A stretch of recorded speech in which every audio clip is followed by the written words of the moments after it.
Hello students, नमस्ते। कैसे हो? आज के क्लास में फिजिक्स का एक बेसिक कॉन्सेप्ट डेवलप करने के लिए हमने एक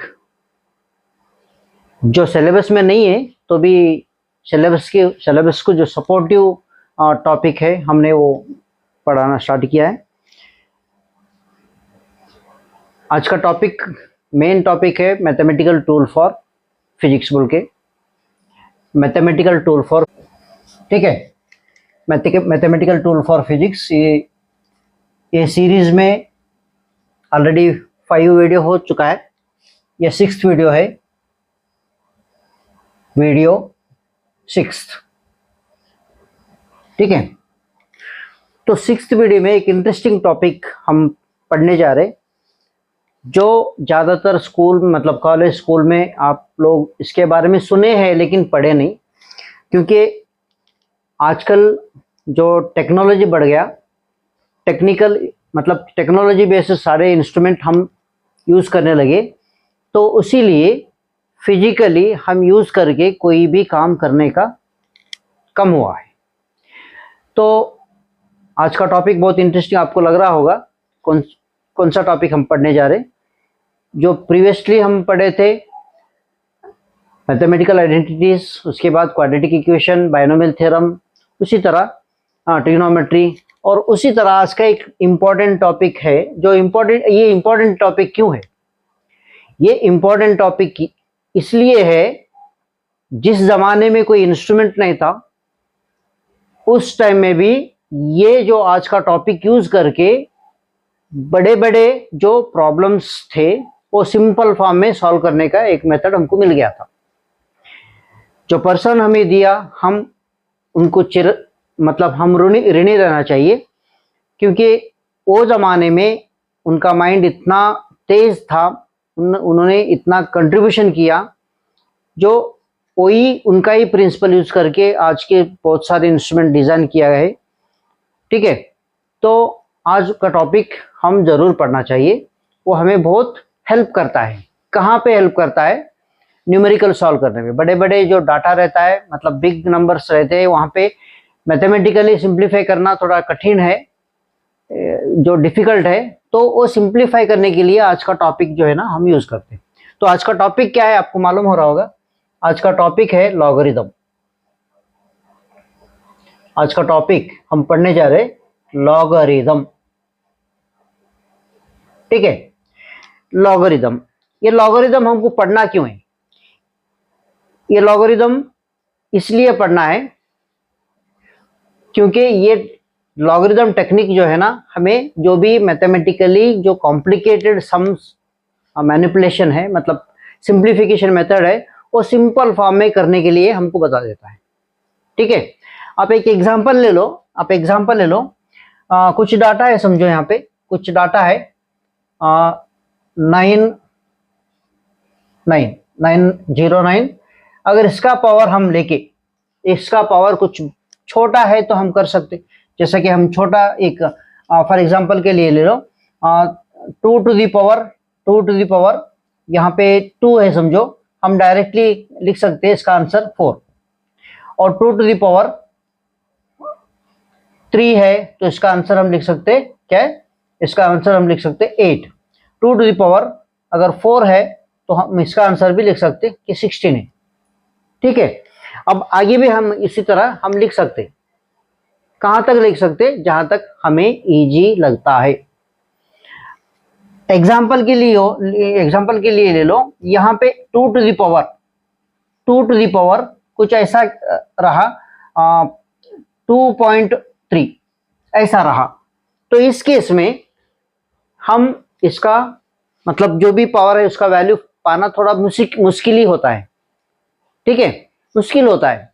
तो उसी लिए लॉग यूज करके हम इसे भी सिंपल वे में हम सिंप्लीफाई कर सकते, ठीक है। सिंपल वे में हम सिंप्लीफाई कर सकते। तो लॉग हमें किस तरह हेल्प करता है? देखो ये सारे मैंने जो लिखा है वो एक्सपोनेंशियल फॉर्म है, ठीक है। लॉग भी एक एक्सपोनेंशियल फॉर्म को सिंप्लीफाई करने का एक मेथड है, लॉग जो है ना, लॉगरिदम जो है ना, सिंप्लीफाई मतलब क्या, जो भी एक्सपोनेंशियल पावर बहुत हाई है, जो बड़े बड़े नंबर्स है, उस टाइम में उसका आंसर पाना डिफिकल्ट है, उसे सिंप्लीफाई करके देता है logarithm. It is another way of writing exponential term in terms of the other. Multiplicative सब लॉस है वहां पे, वो जितने भी लॉस है हम यहाँ पे पढ़ेंगे. ठीक है, चलो. तो आज क्या पढ़ना है हमको, थोड़ा इसके बारे में हिस्ट्री पढ़ेंगे, इसका हिस्ट्री. हिस्ट्री का मतलब क्या है, यहाँ पे ये जो लॉग हमें किस महात्मा ने दिया है, क्योंकि हम उन्हें महात्मा क्यों कह रहे हैं, क्योंकि उनका कंट्रीब्यूशन हमें बहुत हेल्प करा है. जो भी आज टेक्निकल जो इलेक्ट्रॉनिक बेस्ड डिवाइसेस है, वो भी ये इनका ही प्रिंसिपल यूज करके बनाए से. ठीक है, उनका ही प्रिंसिपल यूज करके बनाए से, तो इसलिए हम महात्मा कह सकते हैं. जो भी अज्ञान इंसान को एक ज्ञान देने के बाद वो ज्ञानी जो उनके नजर में क्या होता है, एक महात्मा होता है. ठीक है, गुरु होता है. तो हम इन्हें मैथमेटिक्स का एक गुरु मान के भी चलेंगे. ठीक है, तो ये थोड़ा हिस्ट्री पढ़ेंगे. हिस्ट्री का मतलब क्या है, इसका बैकग्राउंड थोड़ा. तो ये जो हमें लॉगरिदम के बारे में आइडिया हमको दिया है, उनका नाम था जॉन नेपियर. John Napier. इनका टाइम पीरियड था, मतलब जो इनका जीवित अवधि था 1550 टू 1617 एडी. ये पीरियड में इन्होंने, मतलब क्या, इनका जीवित अवधि था, मतलब 1550 में इनका जन्म हुआ और 1617 में इनका निधन हुआ. ठीक है, ये जो है ना स्कॉटलैंड कंट्री के बिलोंग थे, मतलब क्या, इन्होंने स्कॉटलैंड कंट्री के सिटीजन थे. स्कॉटलैंड कंट्री इनका कंट्री का नाम था, है अभी भी है, इन्होंने नहीं है लेकिन कंट्री अभी भी है स्कॉटलैंड. ठीक है, स्कॉटलैंड उनका कंट्री. इन्होंने प्रोफेशनली एक मैथमेटिशियन थे. इन्होंने क्या थे, मैथमेटिशियन थे. स्कॉटलैंड के क्या थे, मैथमेटिशियन. ठीक है बेटा, मैथमेटिशियन. और ये जो हमको लॉग डिजाइन किया है, उसका ईयर था 1614 एडी. मतलब इनका निधन के 3 साल पहले ही इसके बारे में इन्होंने काम किया है. ठीक है, तो ये शॉर्ट पीरियड में ये लॉगरिदम के बारे में इन्होंने थोड़ा इनकम्प्लीट वर्क छोड़ के गए थे. इनकम्प्लीट वर्क छोड़ के गए थे, मतलब कंप्लीट करने के लिए और एक पर्सन हेल्प किया. उनका नाम था हेनरी ब्रिग. इनका नाम था हेनरी ब्रिग. इन्हों भी ग्रेट मैथमेटिशियन थे. ठीक है, हेनरी ब्रिग ग्रेट मैथमेटिशियन थे. इन्होंने जो नेपियर छोड़ के गए थे, इनकम्प्लीट मतलब कुछ वर्क बाकी था, उन्होंने जहां हेनरी ब्रिग ने उसे कंप्लीट किया. Completed John Napier work. John Napier का जो भी इनकम्प्लीट वर्क था, ये हेनरी ब्रिग ने इन्होंने कंप्लीट किया. ठीक है, तो इस तरह हम ये दोनों पर्सन के लिए हम कभी भी ऋणी रहना चाहिए, उनके बारे में रेस्पेक्ट करना चाहिए, रेस्पेक्ट हमारे दिल में रहना चाहिए. ठीक है, इनके बारे में ये दोनों ने मैथ्स के, मतलब क्या, मैथ्स का टेक्निक ही बदल दिए. जो भी मैथमेटिकली कॉम्प्लिकेटेड थिंग्स थे, जैसा कि एग्जांपल ले लो, एग्जांपल के लिए ले लो, फॉर एग्जांपल साइंटिस्ट लोग, जैसा कि इसरो में, मतलब क्या, स्पेस साइंस में जो डिस्टेंस ऑफ गैलेक्सी रहते था, बहुत रहता है ना, वो बहुत बड़ा नंबर का रहता था, तो उसे सिंप्लीफाई करना कुछ मुश्किल काम था. ठीक है, तो इस तरह ये एक ही फील्ड है, बहुत सारे फील्ड, मतलब कि रिक्टर स्केल है, समझो रिक्टर स्केल भी इन्हीं का काम से, मतलब क्या, लॉगरिदम बेस ही डिजाइन किया है. ठीक है। साउंड का सिस्टम जो डेसिबल में लिखते हैं हमने, उसका भी जो वैल्यू लिखते हैं हम लॉग में लिखते, ठीक है, लॉग में ही लिखते। इस तरह लॉग का जो यूटिलिटी मतलब क्या यूज जो है ना अनगिनत है, तो इसीलिए हमें जितना चाहिए मतलब 11th 12th और IIT नीट के लिए हमें जितना चाहिए उसके बारे में थोड़ा जानकारी हम अगर लेंगे तो हमें जो हमारी पढ़ाई में मतलब हमारी वर्क में जो है ना थोड़ा एनहांसमेंट आ जाएगा, उसे हेल्प हो जाएगा। ठीक है बेटा, चलो तो नेक्स्ट हम क्या पढ़ने वाले हैं, लॉगरिदम क्या है, लॉगरिदम के बारे में पढ़ेंगे। ठीक है, लॉगरिदम के बारे में हम पढ़ेंगे।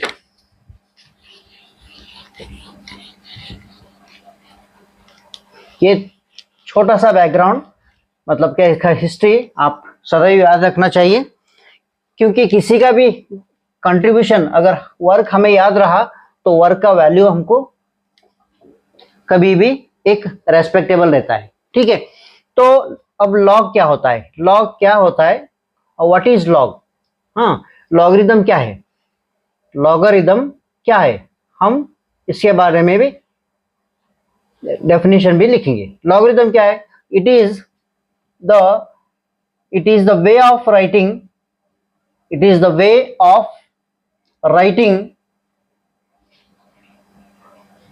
it is a way of writing exponential form, exponential form।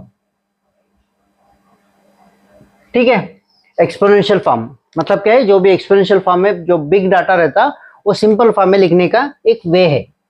ठीक है, अब इसका डेफिनेशन क्या है, डेफिनेशन क्या है, definition of log, definition of logarithm, definition of logarithm।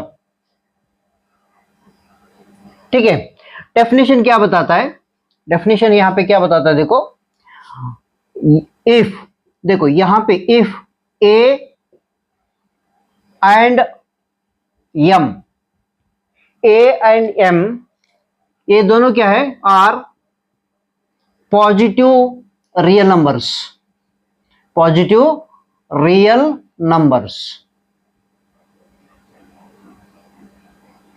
ठीक है, positive real numbers and x is a real number, मतलब ये पॉजिटिव भी हो सकता है और नेगेटिव भी हो सकता है। क्या है बेटा, ये पॉजिटिव भी हो सकता है और नेगेटिव भी हो सकता है, real number, real number. Then log of तो इसे कैसे लिखना है लॉग में, देन वी कैन राइट नहीं, ये डेफिनेशन में नहीं आएगा। Then log is defined as कैसे डिफाइन करना है इसे, ठीक है, log of m to the base, log of m to the base a, to the base a is equal to x। ठीक है, ये लिटरल डेफिनेशन फॉर लॉगरिदम क्या है, ये और m जो है ना पॉजिटिव रियल नंबर्स है और x एक रियल नंबर है, पॉजिटिव भी हो सकता है और नेगेटिव भी हो सकता है। Then log is defined as a log of m to the base a is equal to x। तो ये लिटरल फॉर्म हम मैथमेटिकली कैसे लिखना है, देखो मैथमेटिकली कैसा लिखना है, देखो log of m to the base a, इसे बेस कहते हैं, इज इक्वल टू x, ये लॉग लिखने का एक जनरल फॉर्म है। हम इसे इंडेक्स में कन्वर्ट करना कैसा कर, it can be written in exponential form, exponential form या इसे इंडेक्स फॉर्म भी कहते हैं। ओके बेटा, इंडेक्स फॉर्म भी कहते हैं। तो कैसे लिखना है, is a to the power x equal to m। ये इंडेक्स फॉर्म लिखने का एक वे है, मतलब दोनों का मीनिंग सेम है, दोनों का मीनिंग यहाँ पे सेम है। फॉर एग्जांपल के लिए देखो, यहाँ पे 2 टू द पावर 8 है, समझो 2 टू द पावर 8 है, मैं 2 छोटा ले लो, 2 टू द पावर अगर 3 है, इसका वैल्यू कितना होता है, 8 होता है। ठीक है बेटा, तो यहाँ पे ये m का वैल्यू है और ये x का वैल्यू है और ये a का वैल्यू है। ठीक है, तो हम लॉग में कैसे लिखना है, log of 8 base 2 is equal to इसका आंसर कितना आता है, लॉग में 3 आ जाएगा, is equal to 3, is equal to 3। तो ये लॉग का बेसिक डेफिनेशन है। आपको डेफिनेशन आपको खाली ऐसा लिखने आना चाहिए, लॉग और इंडेक्स फॉर्म लिखने को हमको आना चाहिए। ठीक है, इतना मालूम है तो बस, मतलब कि डेफिनेशन कोई नहीं पूछेगा आपको। ठीक है, आपको पता रहना चाहिए, क्या रहना चाहिए, आपको पता रहना चाहिए।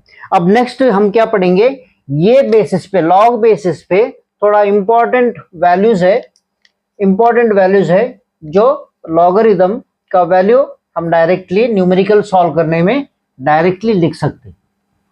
क्या कर सकते, डायरेक्टली हम लिख सकते। ठीक है, डायरेक्टली हम लिख सकते। वो क्या वैल्यूज है अब हम जानेंगे। ठीक है, some important values, some important log values. ठीक है, सम इंपॉर्टेंट लॉग वैल्यूज क्या क्या होते हैं हम उसके बारे में जानेंगे। ठीक है बेटा, चलो। तो फर्स्ट वैल्यू है, इधर मैं क्या लिखता हूं, इंडेक्स फॉर्म लिखता हूं, क्योंकि लॉग जो है ना इंडेक्स फॉर्म लिखने का ही एक वे है, इंडेक्स फॉर्म। इधर मैं लिखता हूं लॉग फॉर्म। ठीक है, फर्स्ट वैल्यू क्या है, देखो किसी का भी पावर अगर 0 है तो हमको क्या वैल्यू मिलता है, हमको पता है इसका वैल्यू होता है 1, इसका वैल्यू होता है 1। ठीक है, चलो। तो इसका लॉग वैल्यू कैसे लिखना है, लॉग देखो ये होता है m, ये x होता है और ये बेस होता है। यहाँ पे कैसे लिखना है, लॉग ऑफ बेस, बेस कितना है, ये है, बेस ये है और इसका वैल्यू 1 इक्वल टू 0। मतलब क्या है, लॉग ऑफ 1 कभी भी आपको याद रहना है, कितना लिखना है हमको, 1 लिखना है। अब नेक्स्ट ले लो, second a to the power 1 equal to ये। इसका मतलब क्या है, किसी का भी वैल्यू, मतलब पावर एक्सपोनेंशियल फॉर्म में अगर ये किसी का भी वैल्यू 1 है, वो जो नंबर है वो नंबर में कोई बदलाव नहीं आएगा, जैसा का वैसा ही रहेगा। तो यहाँ पे लिखना कैसा है, देखो log of a base a equal to, इसका वैल्यू कितना होता है, 1 होता है। मतलब क्या है, कभी भी लॉग वैल्यू और बेस वैल्यू अगर दोनों सेम रहा तो उसका वैल्यू कितना होता है बेटा, उसका वैल्यू होता है 1। ठीक है, उसका वैल्यू होता है 1 होता है। थर्ड इंपॉर्टेंट वैल्यू क्या है, थर्ड इंपॉर्टेंट वैल्यू ये है, थर्ड इंपॉर्टेंट वैल्यू क्या है बेटा, थर्ड इंपॉर्टेंट देखो यहां पे कोई नंबर है, कुछ नंबर है समझो, यहां पे देखो, हाँ तो एक्सपोनेंशियल फॉर्म में कैसे लिखना है, a to the power 1/m रहा, 1/m रहा, तब हम इसे कैसे लिखना है, कैसे लिखते हैं हम, 1 divided by a to the power, हाँ पावर ये है, हाँ यहाँ पे क्या है पावर, चलो ये x वैल्यू होता है ना, चलो ये x वैल्यू होता है, तो यहाँ पे, हाँ तो यहाँ पे क्या होता है, ये x वैल्यू है एक्स वैल्यू है, तो हम इसे कैसे लिखना है, ये m का वैल्यू होता है, ये a का वैल्यू होता है और लॉग चलो एक्सपोनेंशियल में डायरेक्टली लिखेंगे। थर्ड वैल्यू हम क्या लिखना है, देखो लॉग ऑफ बेस a, इसका वैल्यू अगर रेसिप्रोकल में रहा तब हम इसे कैसे लिखना है, तो अगर इसे न्यूमरेटर में, मतलब क्या रेसिप्रोकल मतलब क्या है, डिनोमिनेटर में लॉग का वैल्यू जो है ना डिनोमिनेटर में है, उसको न्यूमरेटर में लिए तो इसका क्या होगा, उसका साइन बदलेगा, negative log m base a, तो ये हो जाएगा, क्या हो जाएगा, ये लिखना है हमको। ठीक है, तो यहाँ पे देख लो, यहाँ पे देख लो, ये क्या है, ये m का वैल्यू है, ये a है और ये x है। इसका मतलब कैसा है, a का पावर माइनस लॉग a रहा, मतलब माइनस लॉग m रहा, जिसका बेस a है, इक्वल टू कैसे लिखना है, हम इसे यहाँ पे कैसे लिखना है, हमको 1 डिवाइडेड बाई m बोल के हमको लिखने आना चाहिए। ये एक्सपोनेंशियल फॉर्म में, क्या ये एक्सपोनेंशियल फॉर्म मतलब क्या है, यहाँ पे नेगेटिव वैल्यू है, जब नेगेटिव वैल्यू रहता है हम यहाँ पे मतलब क्या इन्वर्टेड मतलब क्या रेसिप्रोकल फॉर्म में हम लिख सकते हैं, यही लॉग में ये लिखने का एक वे है। ठीक है बेटा, चलो अब नेक्स्ट और एक वैल्यू है, अगर बेस अगर इंटरचेंज कर दिए, बेस अगर इंटरचेंज कर दिए तो 6 वैल्यू क्या हो जाएगा, log of B divide by base A, ऐसा रहा, हम ये दोनों को इंटरचेंज कर दिए, तब हम क्या कैसे लिखना है, इसको टोटली रेसिप्रोकल में लिखना है, कैसा, लॉग ए बेस बी, तो ये रिलेशन है। इतने सारे रिलेशन है, हमको याद रहना चाहिए। और एक लास्ट वैल्यू है, लास्ट वैल्यू ये फोर्थ है, समझो ये फोर्थ है, अब लास्ट वैल्यू क्या लिखना है, फिफ्थ वन, फिफ्थ, ये फोर्थ है समझो, हाँ फोर्थ होगा ना, हाँ फिफ्थ क्या है, देखो लॉग ऑफ 0 बेस ए, ये क्या है, नॉट डिफाइंड है, क्या है बेटा, ये नॉट डिफाइंड है। नॉट डिफाइंड का मतलब क्या है, इनफिनाइट, इसका मतलब क्या है, इनफिनाइट, अपने 10th में पढ़े थे ना, नॉट, एनडी का मतलब क्या है, नॉट डिफाइंड, इनफिनाइट होता है, क्या होता है, इनफिनाइट। तो हम अगर यहाँ पे ये इंडेक्स फॉर्म में लिखना है, बेस तो ये है, ठीक है, इसका पावर अगर इन्फिनिटी है, इसका पावर अगर इन्फिनिटी है, तो इसका आंसर होता है 0, इसका आंसर क्या होता है, 0। आप ये याद रखना चाहिए। ठीक है, किसी का भी पावर अगर इंडेक्स फॉर्म में इन्फिनाइट है तो उसका वैल्यू क्या होता है, इंडेक्स फॉर्म में 0 होता है। ठीक है, तो उल्टा हम कैसे लिखना है, log of 0 is nothing but what, it is not defined. Not defined का मतलब क्या है, इनफिनाइट होता है।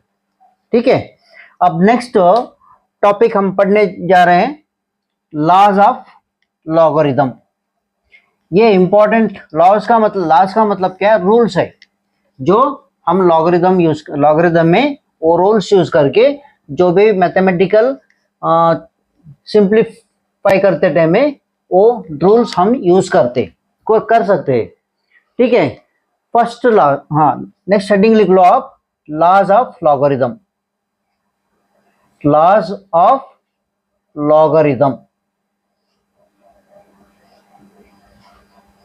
Laws of logarithm. ठीक है बेटा, लॉज ऑफ लॉगरिथम, थोड़ा हंसना भी चाहिए क्योंकि रात बहुत हुआ है, आज रात के 3 बज रहे। ठीक है, रात के 3 बज रहे, तो इसलिए थोड़ा दिक्कत हो जाएगा, आप शायद सो रहे होगे, सुबह उठ के वीडियो देखने के बाद आपको इसके बारे में पता चलेगा। आपको अच्छा लगा तो मुझे भी सपोर्ट दीजिए, कैसे सपोर्ट करना है, सब्सक्राइब भी कीजिए, लाइक भी कीजिए। अगर ये टॉपिक आपको कुछ यूजफुल रहा तो दूसरों के साथ शेयर भी कीजिए। ठीक है, तो मेरा भी हौसला बढ़ेगा।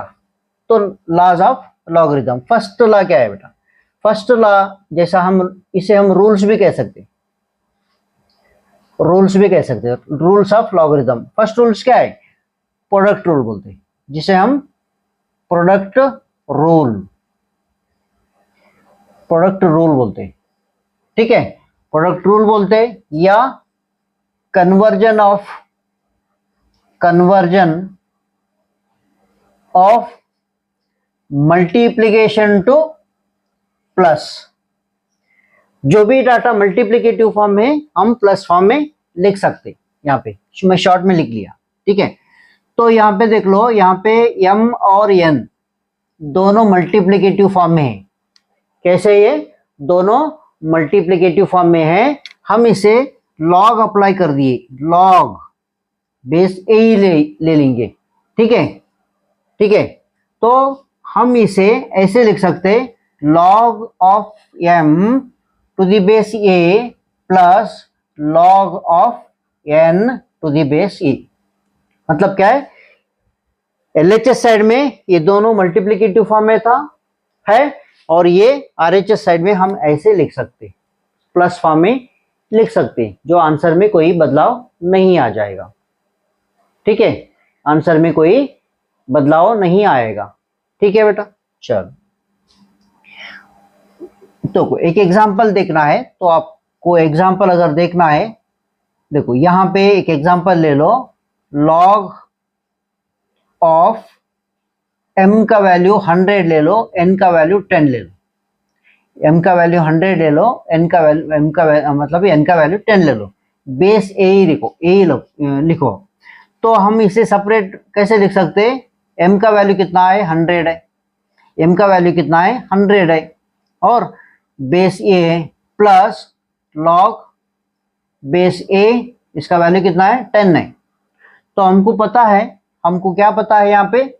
यहाँ पे देखो, यहाँ पे देख लो, ये इसका वैल्यू 2 होता है और इसका वैल्यू 1 होता है, इक्वल टू 3। अब यहाँ पे भी लिखना है, तो कैसे लिखना है? तो लॉग, तो हम इसे कैसे लिख सकते हैं? 1000 बोल के लिख सकते। ठीक है, 1000 बोल के लिख सकते हैं, तो इसका वैल्यू भी 3 ही हो जाएगा। कैसा? मतलब 1 के बाद जितने भी जीरो है वही इसका नंबर ऑफ जीरोस, उसका वैल्यू हो जाएगा। ठीक है, नंबर ऑफ जीरोस काउंट करना है, वो वैल्यू डायरेक्ट लिखना है हमको। ठीक है बेटा, चलो अब नेक्स्ट सेकेंड रूल क्या है? सेकेंड रूल क्या है बेटा? सेकेंड रूल, जिसे हम डिवीजन रूल बोलते हैं। कौन सा rule? Division rule. Second rule है बेटा डिवीजन रूल। डिवीजन रूल मतलब क्या है? जो भी टर्म, मतलब गिवन डाटा अगर डिवीजन फॉर्म में रहा, हम उसे माइनस फॉर्म में लिख सकते हैं। इसका मतलब क्या है? कन्वर्ट, ब्रैकेट में लिख लो, डिवीजन कन्वर्ट टू, इससे कन्वर्ट करता है माइनस में, सब्ट्रैक्शन में। तो यहाँ पे ले लो m डिवाइडेड बाई n, अगर ऐसा गिवन डाटा रहा। अब यहाँ पे अगर लॉग अप्लाई कर दिए, लॉग अप्लाई करने के बाद हम इसे डायरेक्टली, यहाँ इसका प्रूफ कोई नहीं पूछेगा आपको, इसका प्रूफ आपको कोई नहीं पूछेगा, खाली आपको रूल्स पता रहना चाहिए। तो यहाँ पे कैसा लिखना है? लॉग ऑफ न्यूमरेटर, न्यूमरेटर क्या है? m है, बेस ये, तो यहाँ पे डिवीजन है, हम माइनस लिखना है हमको। ठीक है, हम माइनस लिखना है हमको। ठीक है बेटा, तो यहाँ पे वही एग्जांपल ले लेंगे, log of 100 divided by 10, base ये रहा। तो यहाँ पे देखो कितना आ जाएगा इसका वैल्यू? इसका वैल्यू आ जाएगा 10, बेस ये, इसका वैल्यू कितना है बेटा? इसका वैल्यू 1 आ जाएगा। कितना आ जाएगा? इसका वैल्यू 1 आ जाएगा। ठीक है, तो यहाँ पे कैसा लिखना है? देखो, लॉग ऑफ 100 बेस ये माइनस लॉग ऑफ कितना? 10 है, बेस ये है। तो यहाँ पे इसका वैल्यू हम डायरेक्टली 2 लिख सकते और ये 1 लिख सकते। कितना हो गया? आंसर 1 आ गया। आंसर यहाँ पे 1 आ गया। तो इस तरह हम लॉगरिथम के रूल्स हमको याद रहना चाहिए। थर्ड रूल क्या है? थर्ड रूल क्या है बेटा? थर्ड रूल ये थर्ड रूल है exponential converted into multiplication, multiplicative coefficient, exponential converted into multiplicative coefficient. ठीक है, थर्ड रूल लिखो। ठीक है, थर्ड रूल क्या है? थर्ड रूल जिसे हम conversion of exponential form, exponential to multiplicative coefficient, multiplicative coefficient short में लिख रहा हूं। ठीक है, किस तरह देखो, यहां पे m to the power n रहा, m to the power n रहा, हम इसे अगर यहां पे log अप्लाई कर दिए तो ये क्या हो जाएगा, जो पावर था वो इसका कोएफिशिएंट बन जाएगा, ये कोएफिशिएंट बन जाएगा।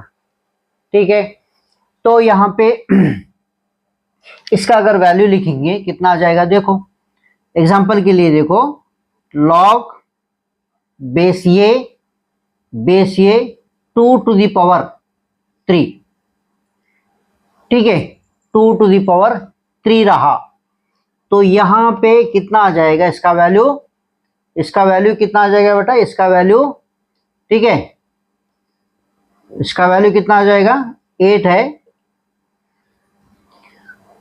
तो यहां पे कितना आ जाएगा, 3 log of 2, log of 2 base ई।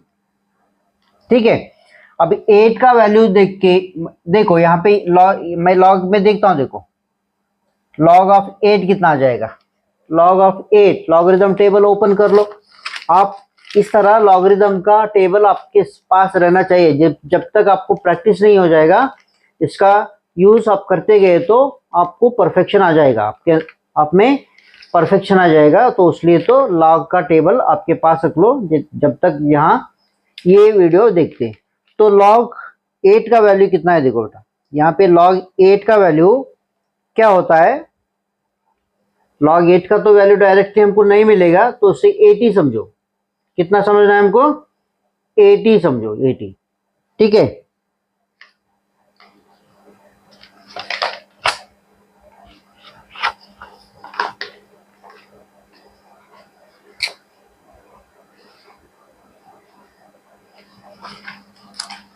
नहीं सिंगल डिजिट का नहीं आएगा। चलो अब नेक्स्ट रूल है, नेक्स्ट रूल फोर्थ रूल क्या है बेटा, फोर्थ रूल क्या बताता है हमको, fourth rule change of base. Base को अगर कैसे चेंज करना है देख लो, बेस को हम क्या करना है, बेस को चेंज करना है, सेम कर लेना है हमको।